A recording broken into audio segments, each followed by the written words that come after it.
அவர் ஒரு வித்தைக்காரர், கோமாளி போல வேடமிட்டு ஜெர்மன் இராணுவத்தினர் முன்னிலையில் பல விசித்திரமான காரியங்களைச் செய்கிறார்.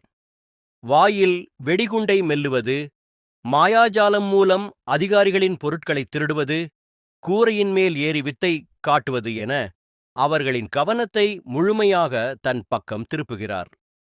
ஜெர்மன் வீரர்கள் இவருடைய வேடிக்கையான செயல்களை பார்த்து சிரித்துக் கொண்டிருக்கும் அதே வேளையில் மறைந்திருந்த சோவியத் இராணுவத்தினர் தூக்கு கயிற்றில் கட்டப்பட்டிருந்த 2 சிறுமிகளையும் ரகசியமாக மீட்கின்றனர்.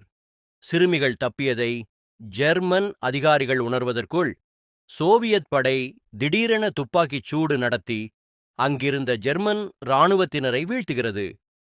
தன்னுடைய அசாத்தியமான வித்தைகள் மூலம் எதிரிகளின் கவனத்தை திசை திருப்பி ஒரு உயிரைக் கூட இழக்காமல் தன் தோழர்களுடன் சேர்ந்து சிறுமிகளை அந்த சோவியத் கேப்டன் மீட்பதே இக்கதையாகும்.